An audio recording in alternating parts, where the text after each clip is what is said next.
Hello,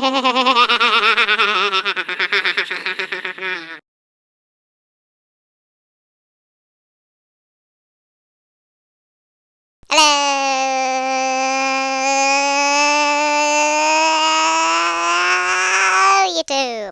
It's the mouse. In my previous video, which you can see... Where? Oh, right here!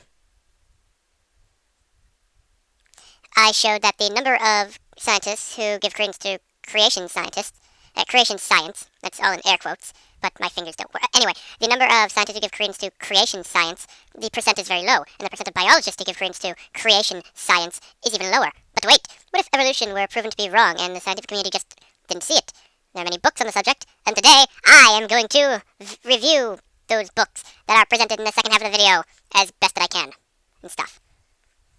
There have been many embarrassing books published within the last 20 years. Books that are not written from a Christian perspective at all, but from a purely scientific perspective concerned only with scientific truth, that quite heavily dispel many of the myths of evolution that are continually put forth as truth.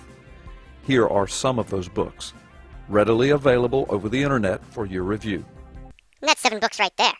So let's do as best I can for review. First of all, with every book, I'm going to see if I can actually find it on the internet to read. And then I'm going to, I'm not going to read 7 books for one video. I'm going to try to find reviews or articles on it, on the books. That way, I mean, honestly, you think I'm going to read 7 books just for a YouTube video? I'm a mouse. I mean, do you know how long mice live? Approximately 3 years. And I've been on YouTube since, 2006. Okay, I'm not going to go waste my time reading 7 books on creationism and stuff.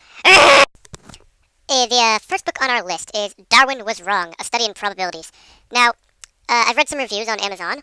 By the way, all the links and stuff can be found in the below box. I don't know, it's not a sidebar anymore. Anyway, I've read some reviews, and it seems that most of the reviews talk about how the book is discussing probability and how complex life, and even simple life, in the modern day, is so complex and so unlikely to have happened that it mustn't have been random mutations and natural selection. Let me give an example of random chance and unlikely events that, hold on. Here you can see a bunch of coins. Now I'm going to flip every single one of these coins, and we're going to see the answer, if it's heads or tails. So here's the first coin, a nickel, and we're going to flip the coin. The first coin was tails. Flip another. The second coin was heads. Flip another.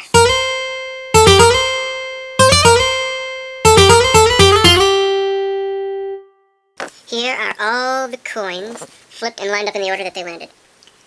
Now the first coin is a tails, and the probability of getting a tails on the first one is 50-50. And the probability of getting a heads on the second one and a tails on the first one is 25%. So, as you can see, getting this exact arrangement is an extremely, extremely low probability. In fact, it is nearly impossible that you will ever flip all these coins and get it so that they line up in this exact pattern, where the first one is a tails, second one's a heads, third one's a heads, fourth one's a tails, fifth one's a heads, etc. So this means that when I was flipping the coins, God must have taken the coins and decided which side they would land on, right? That is the sort of probability creationist logic that I despise so very, very much. In conclusion, even though an event is extremely unlikely to unfold in the exact way that it did twice, that doesn't mean that it's impossible to happen the first time. Also, please note that the coin flipping was a metaphor for extremely unlikely events happening in the exact way that they happen, and not evolution, because evolution is not all just random chance. Evolution also takes into account natural selection. You know, that thing where the more fit animal survives, or more fit organism survives. Evolution is not all random chance like some creationists like to make it out to be, and that makes me angry! The next book on our list is The Bone Peddlers by Fix. And an adequate criticism of Fix's book can be seen on talkorigins.org, one of my favorite websites. It seems that mostly what Fix is talking about is moot about how some fossils seem fake. Of course, he seems to be ignoring the many, many other transitional fossils that are not fake. So, there we have that. Many searches of Darwin Retired by Macbeth have led to creationist websites saying you should buy the book, but I cannot find it on Amazon, nor can I find it on Google or Bing, and I can't find any reviews on it, so I guess that disproves this statement. Readily available over the internet for your review. Next we have Francis Frankie Hitching, who actually believes in evolution, just not Darwinist and natural selection sort of evolution, as well as paranormal things revolving around Mayan pyramids and probably Bigfoot. Yeah, Mr.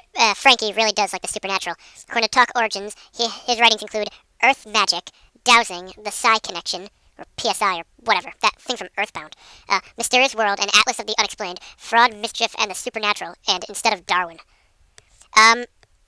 According to the website as well, he is a very good TV script writer, but does not have any scientific credentials, and he claimed to be a member of the Royal Archaeological Institute, but that institute said that he is not part of that club. So, his writing does not have any scientific merit. Yay! Idiot. I hate Frankie Hitching. Just saying. Just saying. I mean, honestly, this guy is incredibly superstitious, but not in the religious sense. I mean, he believes in Atlantis, and miraculous healing, and pyramidology. All this wacky stuff that you see on, So, in conclusion, the neck of the giraffe, no.